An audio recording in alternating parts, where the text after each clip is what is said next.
Welcome to the Game Sense Football Podcast. I'm Ewan, and with me is Naz. Hello. Hey, in today's episode, we once again go through some tactical positions in football. To recall, the last time we did an episode on this, we ran through the Regista, Mazzala, Trequartista, and Raumdeuter. So, do you remember these? If you don't remember, go back to the episode and watch it again. So today, we'll have 4 more positions for you. So stay tuned to find out more. And of course, before we begin to it, if you enjoy our content, do consider to subscribe to our podcast. We greatly appreciate it. And also remember to check us out on Instagram at GameSenseFootball. So Nas, tell me which you would prefer. Okay. To be paid $100 an hour to sleep a minimum of 10 hours a day, every day. Okay. Or to not need to sleep at all. So It's money versus time kind of question, to right? be paid $100 an hour to sleep, basically, To sleep for 10 hours minimum each day.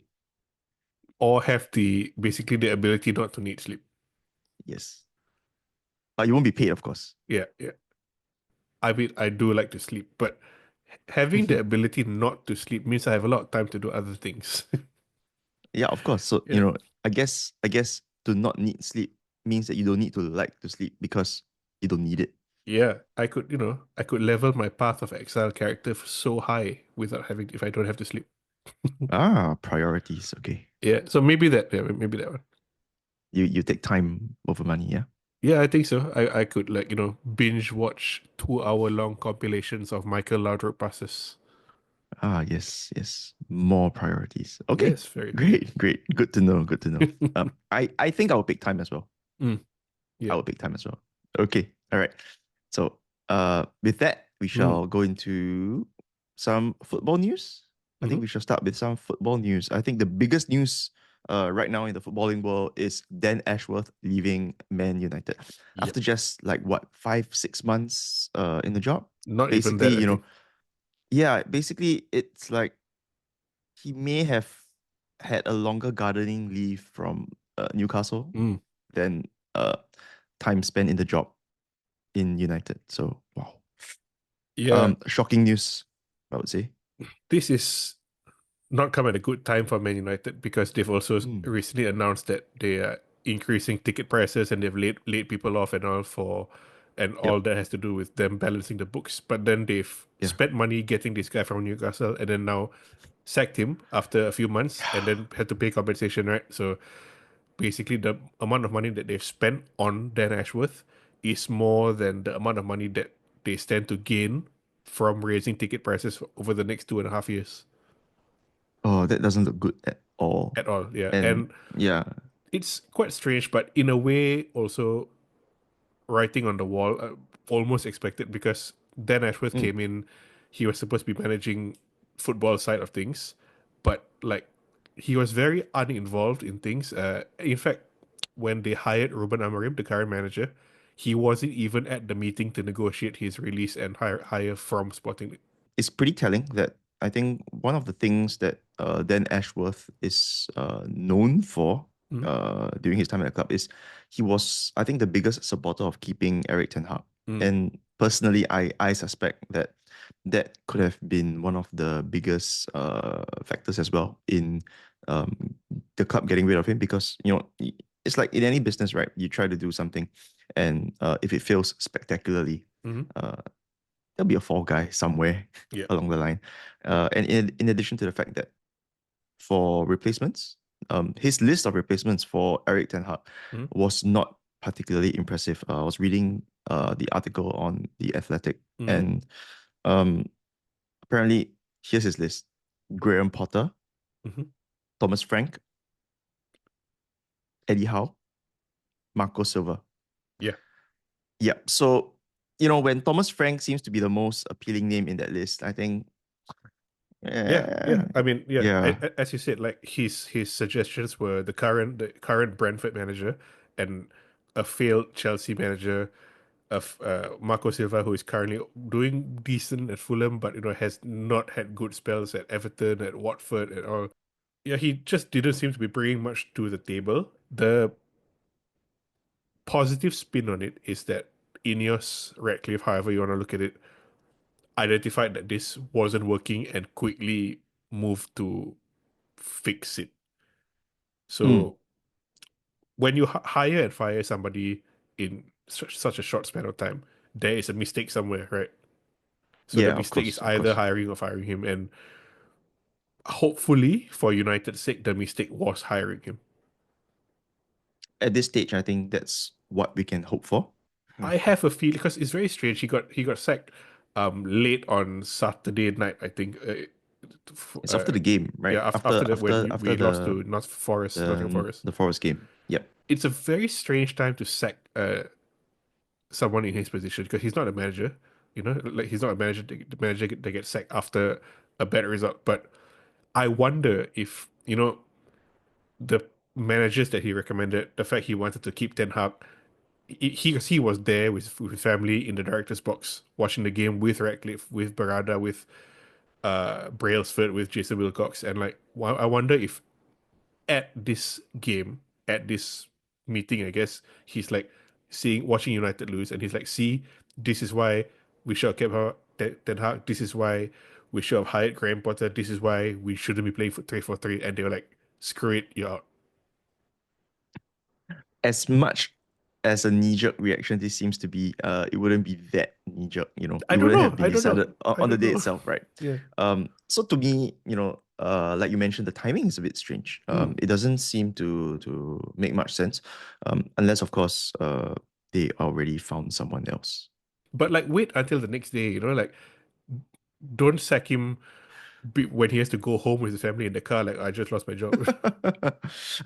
I don't know. I mean, I'm pretty sure he had a nice paycheck to Yeah. to go with that. Yeah. And I don't think he'll be lacking in job opportunities. Mm. Arsenal is available Mm. for him.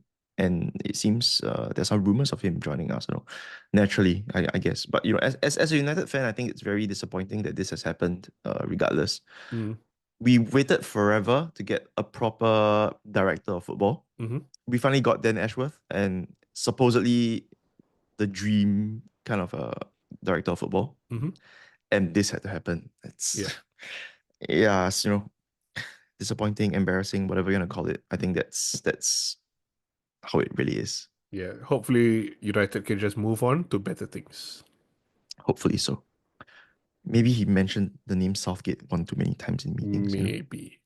Back to the main part of today's episode, Mm-hmm. which will be tactical positions. And Mm. the first position that we would want to go through is the libero. Libero. I say libero. Libero. I say libero. I think I don't know. I think I'll liberos. say No, libero. no, no. You're correct. You're correct. I think like Italians don't pronounce the I as the I. Mm. It's a E sound, right? Yeah. Yep. Yep. So libero. I stand Libero. corrected. Yep. I stand Yep. corrected. So libero.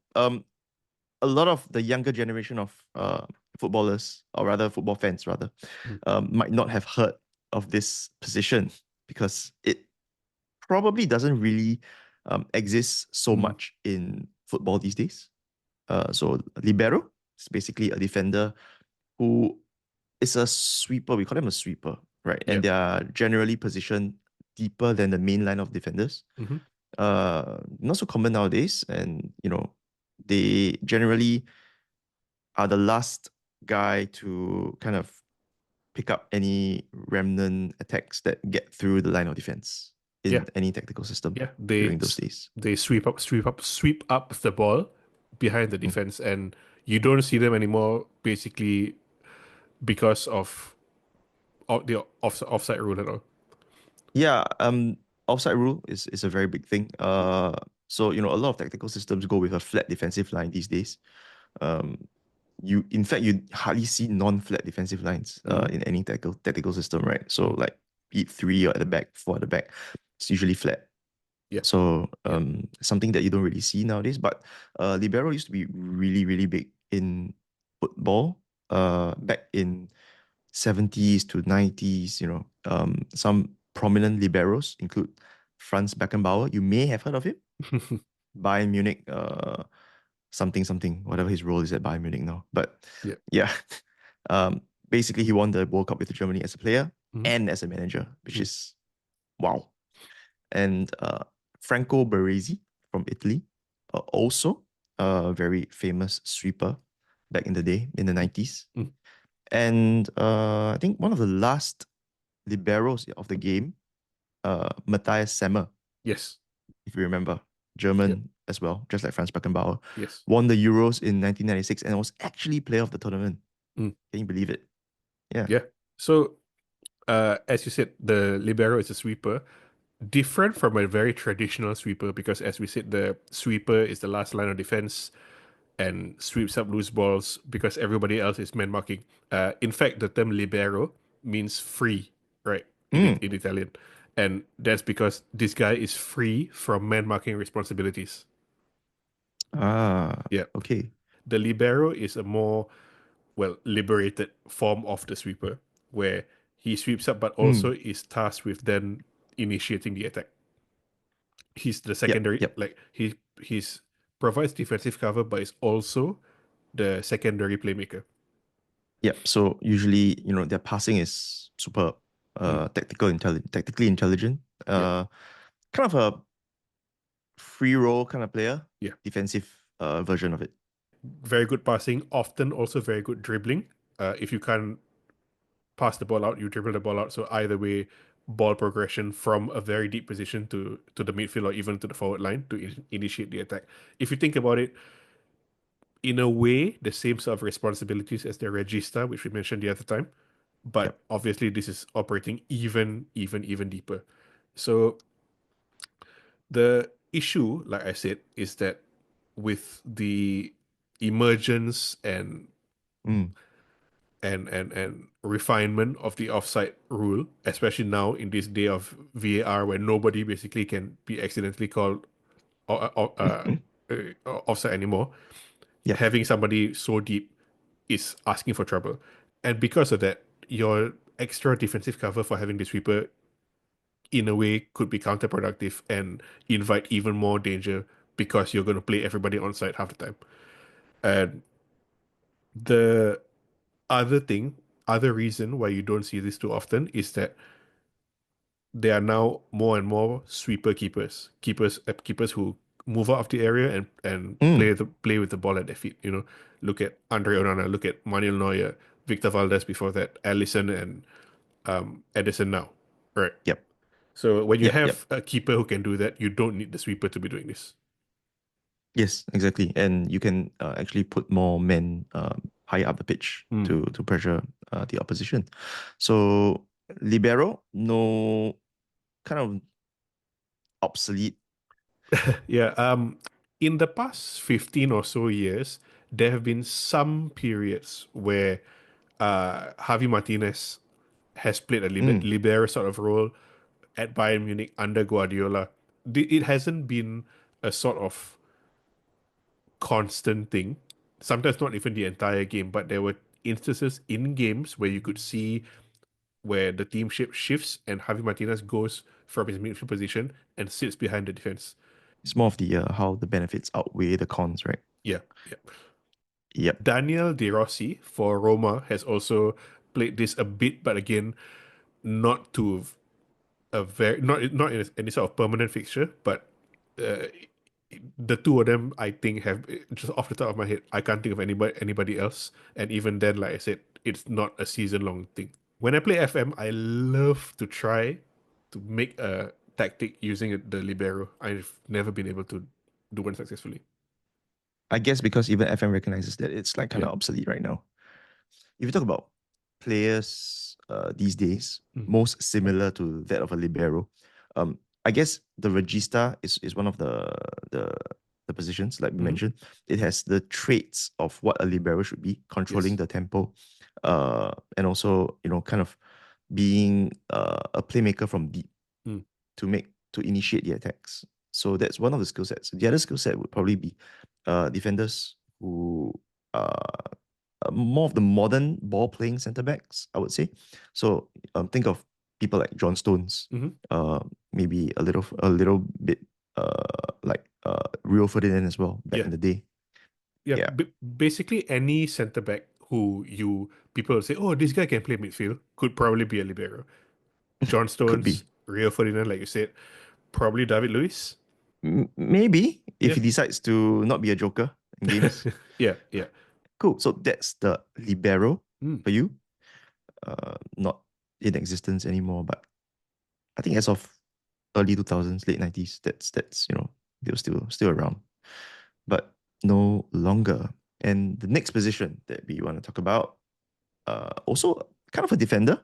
mm, Um, it's the inverted fullback, mm. or some places like Football Manager they call it the false fullback. In FIFA, they call it a false back. I don't really call it that name. Mm, Inverted fullback would be what I would call it mainly. yes. So this is it's more of a tactical role in football where the fullback doesn't really behave like a defender. Hmm. You know, so fullbacks, as you know, usually stay wide, but inverted fullback would normally operate more centrally during certain phases of play. Um, it's really to kind of boost the numerical advantage in midfield, Hmm. um, help in ball progression, as Hmm. well as, I guess, helping to defend closer to the middle Mm. to kind of overload that space. Yeah, Yep. that's exactly what it is. So typically, the inverted fullback moves infield when his team has possession, and it's to overload the midfield, to provide different passing angles, to protect the middle in case of a counter. The secondary role is actually because if you're a left back or right back and you move towards your own central midfield, and nobody and the winger on your side, the opposing winger, doesn't come to follow you to mark you, your team will Mm. have more typically will have more people in midfield, right? But if the winger does follow you, that means that your own winger is left 1v1 against the other team's fullback. And if Yep. your winger is very good, that fullback is screwed. So, So yeah. again, like Guardiola did this a lot. First started doing this at Bayern Munich again. So he would have Philip Lahm, Philip who Lam. Yes. for a long time people considered one of the world's best right backs, move into center midfield, and people are like, "What are you doing?" But Lahm, very very good passing, decision making, good at receiving the ball in tight spaces. So it added to the midfield superiority, but also it meant that, let's say Bayern were playing whoever, okay, Bayern plays whoever. Philip Lahm moves infield. The other team's left winger follows him, and then Bayern's right winger, like Robben or Ribery or whoever it might be, Hmm. is then left alone with the fullback, and they are very good, obviously, and the other team's fullback is screwed. So he did this at Bayern. He did this at City when he had, like, Riyad Mahrez and all. So it's quite strange because Guardiola, again, we spoke about Guardiola earlier with the libero and Javi Martinez, and now we're talking about him again here. Might be a running team, but Hmm. Guardiola obviously rose to prominence at Barca, where he used very, very, very, very traditional attacking fullbacks in Dani Alves and Jordi Alba. Yep. Then at Bayern, he had David Alaba and Lam. Lam. Yes, originally were very traditional, but when he first started doing this to Lam, it was quite revolutionary. And then at City, he did it with Zinchenko. He's done it with Joao Cancelo, with some of the Yes. younger players. He sort of tried to do it with Fabian Delph in his first season there, but Fabian Delph was never really as good. Oh, okay. Although Fabian Delph actually by trade is a center midfielder that Guardiola played at left back. So that was the concession, I Mm. guess. Yeah. Yeah. I guess the origin of this idea actually is not a Guardiola thing, because when Guardiola was playing at Barca, uh, the dream team for Barca under Mm-hmm. Johan Cruyff, Cruyff. Cruyff used to do this too. So he would Ah. uh, Cruyff at Ajax and Barca in possession. He wanted his team to have a 3-4-3 shape in the midfield, and the midfield would be a diamond shape. Guardiola was always at the base of that diamond, the playmaker, uh, Yep. and so either fullback would move into midfield to be one of the wider midfielders in that diamond. But I think in the modern game, we look at, usually Philip Lahm as being the OG kind Mm. of inverted fullback. Uh, it's not something that was actually popular between the time that Cruyff implemented it till uh, Guardiola picked it up again. Yes. I would say. Yes. Yeah. So a lot of what we see these days, in terms of teams playing inverted fullbacks, it usually stems from the Guardiola system, I Mm. would say. And the other guy who actually employs it here and there quite a bit is Arteta as well. Yeah. So with Mikel Arteta. Zinchenko now at Arsenal, it's Mm. something that they can do. Um, Interestingly, you mentioned that Fabian Delph is actually a central midfielder. Mhm. So was or is Zinchenko Yeah. Zinchenko for Ukraine is an like attacking central midfielder. midfielder. Yeah. Yeah. Exactly. So they know how to operate in the middle. Mm. And of course, at club level, they know how to play on the left as well. Yeah. So Yeah. these inverted fullbacks have to be very, very good on the ball. Their decision making has to be really good as well. They need to know when to basically vacate, abandon their fullback position to go into center midfield, and they need to know when to go back as well. Yes, that's right. So we've recently seen Diogo Dalot Mm. play um, as inverted fullback for a few games before Eric Ten Hag got fired. Hmm. It worked well for a couple of games, and Mm. then it didn't anymore. Yeah. Yeah. So yeah, I mean, it created an overload in central midfield, but the wings became very, very, very susceptible to counterattacks. And yeah, The issue, like I said, is then for this to work well, there are two things you did. Aside from having the inverted fullback having all those qualities that we talked about before, you need one, your winger on that side to be very good. mm, And United have not had consistently good wingers for a while. So you need the other team to be afraid of that winger 1v1, you know? And also yeah, afraid of leaving the inverted fullback alone. And mm, the other thing that your team needs to do is to be good at keeping the ball. Because there's no point yeah, overloading the midfield, another passing angle and all if you don't have the ball to pass. that's right. So United not known to be good at keeping the ball. Mm. So I guess we'll stop for a little break Mhm. right now, and when we come back, you can expect some shenanigans from us. Mm. So stay tuned.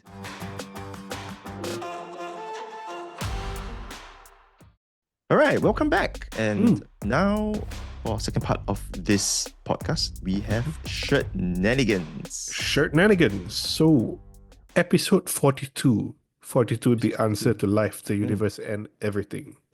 yes, that's right. Yeah.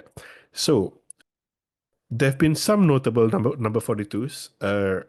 Mm, The examples I have, one current one is mhm. actually Jamal Musiala, who wears 42 for Bayern now. He still wears 42. Wow. Still wears 42. He wears, I think, 10 for Germany, but he wears 42 for Bayern. Mhm. Like some others, I assume it's just his first number and he's kept it. If he asks for 11, I'm sure he'll get it. Yeah. I guess so. There's Yeah. no good reason. Yeah. Well, if you speak about reasons, Yaya Toure also wore Uh-huh. 42 for City for a long time. And did he have a reason? He wanted 24, but 24 was taken when he first joined City. I will Mm, give you an extra point mm. for our upcoming quiz if you can tell me who was wearing 24 when Yaya Toure was there, which meant he couldn't take 24. It's a player that I would know. 100%, 100% no. I don't remember which year Yaya Toure joined City. It's, Yeah. I mean, not a City fan, so I don't keep track of these things. I don't know. Michael Johnson. Michael Johnson was actually the name I thought you would guess. It was either that or Elano, but the answer is Patrick Vieira. I couldn't even remember he was player at City. I know when I saw it, it's like, oh right, Vieira went to City. Yeah, there are two more players I want to highlight, both at United actually. So the first Okay. one wore Mm. 42 from 2004 to 2006, and it's a player I really loved using in FM, and it was always a bit of a shame for me.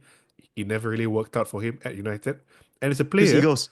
No, no, it's a player that we've mentioned before in the quiz in our Wonder Kids quiz. I think it's Giuseppe Rossi. Rossi. Rossi Yeah, was 42. Yeah, I think Rossi, when we did our 1 decade quiz, you guessed after one clue. Yeah, yeah. I mean, it's about being born in America and all that. Yeah. Yeah. However, there was another player, Okay. also a youngster at United, Mm. very, very highly rated. Revel Morrison. Again, I knew you guess Ravel Morrison, but it was Paul Pogba. Paul Pogba. Paul Who's Pogba, in his 42. first stint at United Hmm. before leaving to go to Juventus, wore 42. Yeah. Nice. Okay. So now that we've finished with shenanigans, we are going back to tactical positions in Mm. football. And next position, enganche. Enganche. Is that how you pronounce it?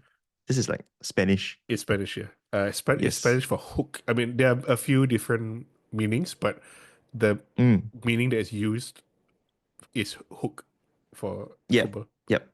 Yep. So despite being Spanish, of course, it didn't originate from Spain. It originated from Argentina Mm. because they speak Spanish over in Argentina. That's Mm-hmm. why. So enganche is basically like a attacking midfielder Mm. who operates in the space between the strikers and the midfield, usually centrally. So, we spoke a lot about the death of the central attacking midfielder. Mm-hmm. That's kind of one of them, the Yes. enganche. Yeah. Uh, it's probably encompasses this central attacking midfielder idea the most. Yes. So certainly they are the most creative players in the team. They have great passing ability, great intelligence, great vision. Um, Not necessarily great work ethic. Yeah, their work rates usually may not be great. Mm. So you can imagine players like Juan Roman Riquelme, Mm-hmm. who hardly moved Mm-hmm. around the pitch that much, but was fantastic at what he did. Mm-hmm. Diego Maradona as well. Mm-hmm. Um, Much more mobile, but um, yeah, still, he's an enganche. And I think Pablo Aimar, right, would probably be Mm. considered an enganche as well. Definitely. Juan Veron, probably Enganche as Yeah, well. And our first four examples are all Argentinian. yes, that's Yeah. right. Because, I mean, it originated from Argentina. Yeah. The last time around, we talked about the Trequartista, and there's a lot of similarities between the Trequartista and the Enganche in that they've served as the team's primary creative outlet. But the difference is that the Trequartista usually moves around looking for space, looking for the ball, but the Enganche sits there, and your team is expected to find him, give him the ball. I think enganche, can also normally be considered a luxury player, right? Like what Yeah, we were saying. yeah. So earlier, you mentioned earlier that the death of the attacking midfielder, that was one of our very early episodes. Enganche is definitely one of those roles which falls in that category of attacking midfielders, which you don't see much anymore. A lot of them seem Mm. to be luxury players.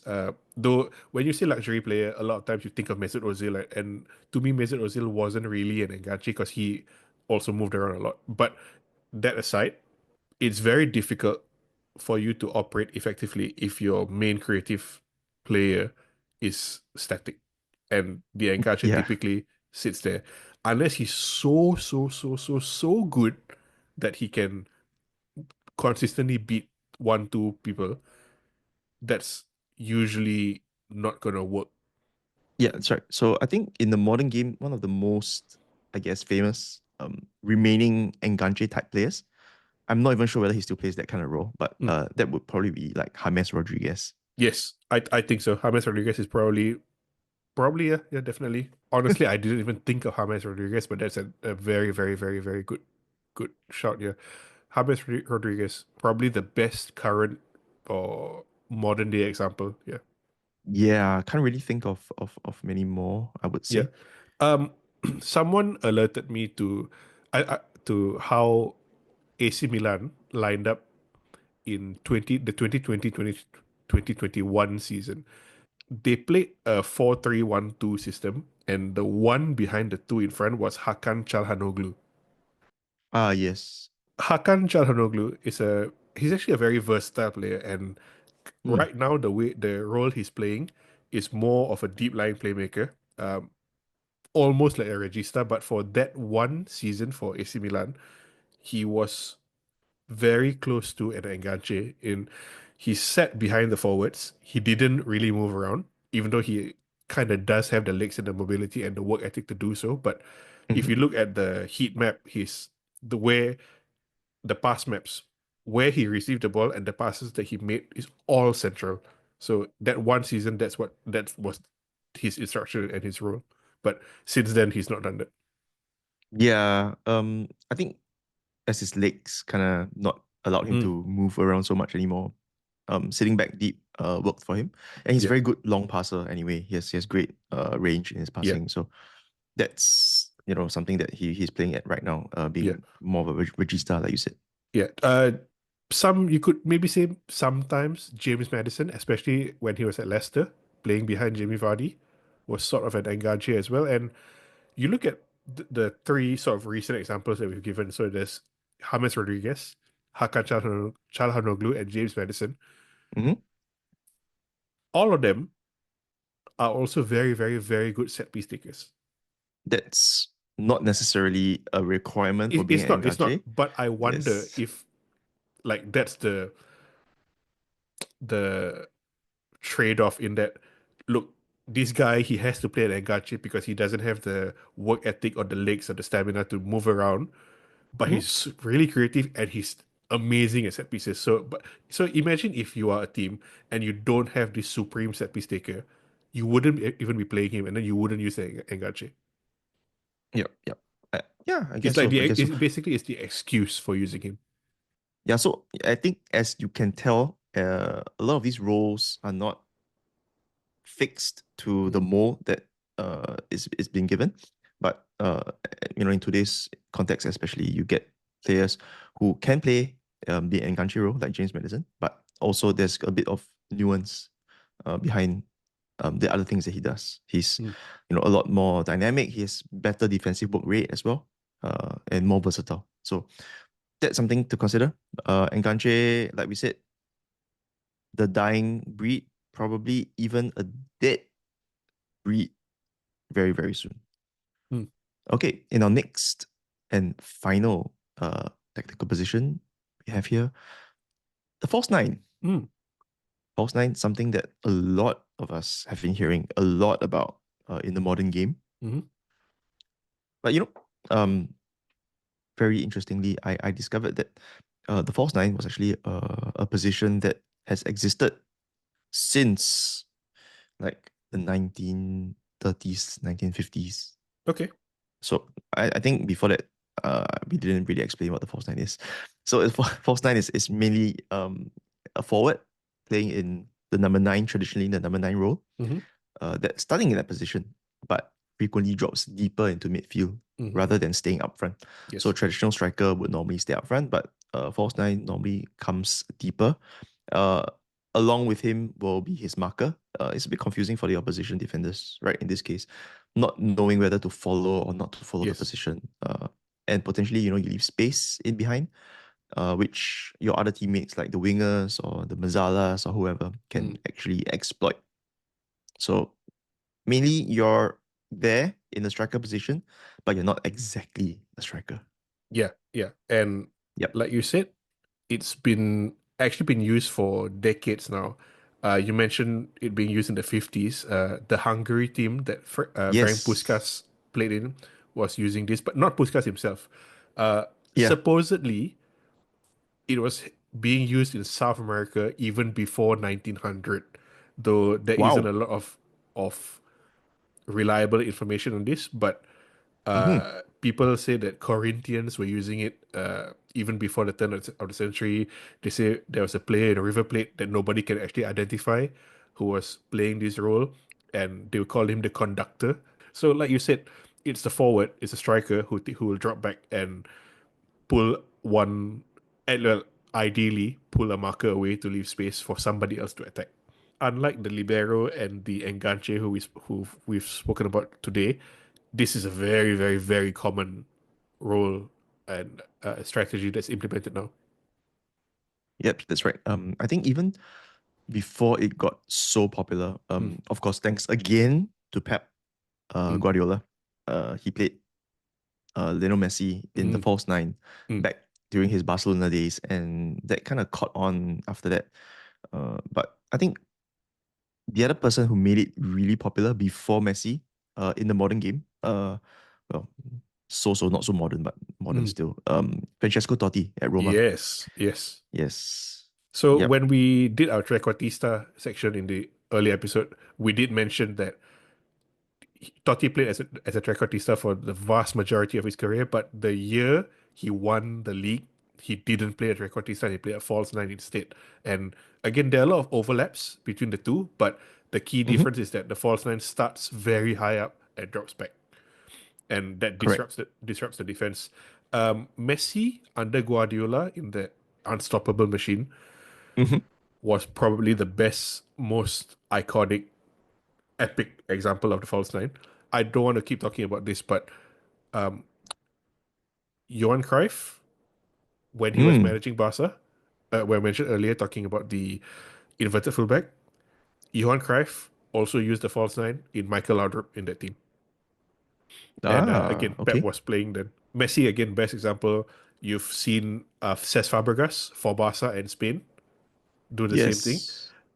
Roberto Mm. Firmino at Liverpool, Harry Kane when he was younger, at least before, especially before joining Bayern. Would you say World Cup winning French team as well? Olivier Giroud, famously not scoring a single goal. So actually, I don't think players like Olivier Giroud, like Zlatan, are false nines. Strictly no, I would say no. Yeah, But I think there's a bit of a mashup yeah. in the kind of role that they play. There's a sort of difference between a deep lying forward, which is what they are, and a false nine. In that, Mm. okay, this might sound a bit weird, but a deep lying forward is very loud, and the false nine is very subtle. In that, if you're a deep lying forward, typically a big striker, they don't have to be big, burly, purely physical ones. Like Zlatan is also very skillful. He can do a lot of subtle things, but Yep. their role is to be sort of the focal point. Like, I'm here, give me the ball, I'll flick it on, I'll lay off a pass, I'll do something. They don't care if somebody follows them or not, but they look for the ball. But the false nine, you are meant to disrupt the defense. You are meant to be almost deceptive and Mm. trick the defense into either following you and leaving a gap, or not following you and having your midfield overrun. And the way I sort of, in fact, I was thinking about this exact um, difference yesterday. And the deep line forward typically will start deeper, and basically they want the ball from the deep position. But the false nine starts high and moves deep, looking to move the defense. And obviously, there are a lot of overlaps Mm. in what they do.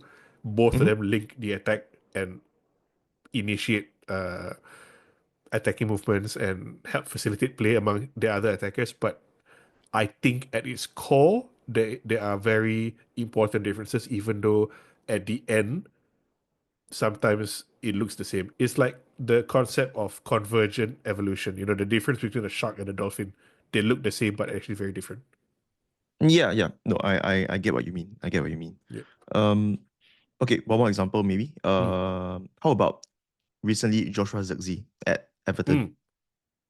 Joshua Zirkzee is more false nine than Giroud and all, even though Yep. he looks more like Giroud than Messi. Yeah, yeah, yeah. For sure. Yeah. I don't think you need a certain look to pull it off as well. Yes, definitely.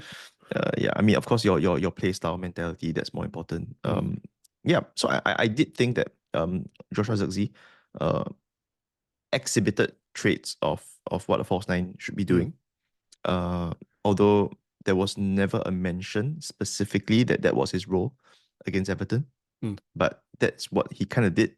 He dropped deep a lot, which he tends to do anyway. Mhm. And uh, along with him, also you see James Tarkowski, I think, not being sure whether to follow him, not Yeah. follow him, and being stretched out of position Yeah. quite a bit.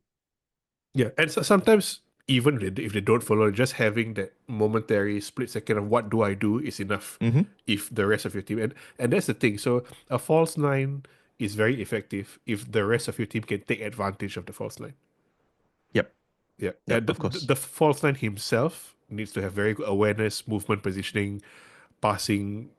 He's it's very demanding position, very cerebral position. It's not just something you can tell an average player with very little game sense to do. They need to really understand the nuances of the game, of the opponent, of how the game changes the game states, and the rest of your team need to be able to take advantage of that as well. Exactly. So I think typically with positions, I guess, we've seen typically positions that require fluidity, Mm, moving around.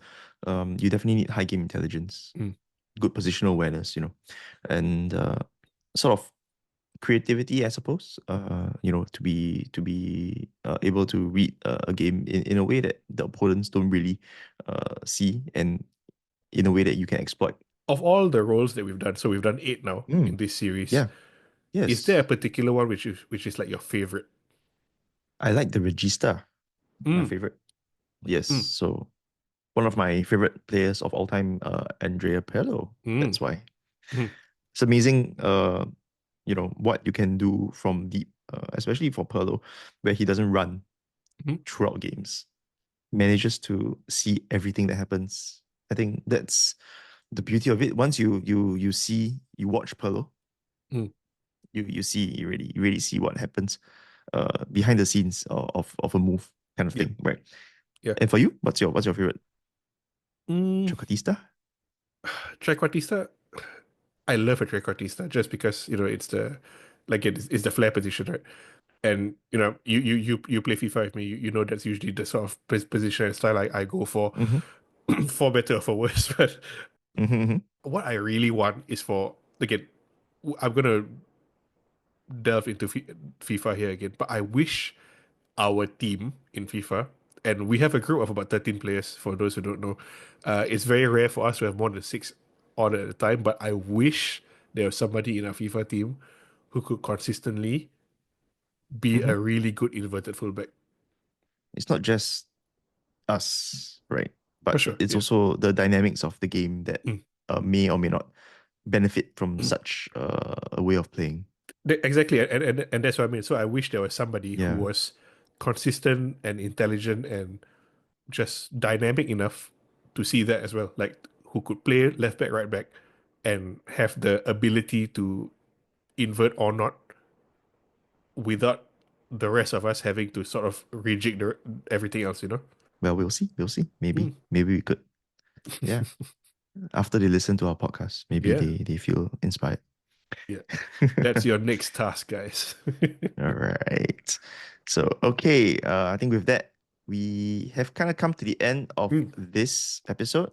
Hope you learned something new, something useful mhm, from our in position episodes. mm. So this is part two. Most likely, it will be our last part for this particular um topic. Series, yeah. Give Yes, us if you have any other suggestions yes. for in position where we talk about specific tactical roles, let us know. Yes, do let us know. Drop us an email at gamesensefootball@gmail.com, or you could leave a comment, or on Instagram as well, even Mm, at GameSenseFootball, or a comment down here, under wherever you're watching this yes. podcast or listening to this podcast. So with that, we shall see you in the next episode. See ya. See you guys. Now I'm off to play Path of Exile and not sleep. Good luck with that.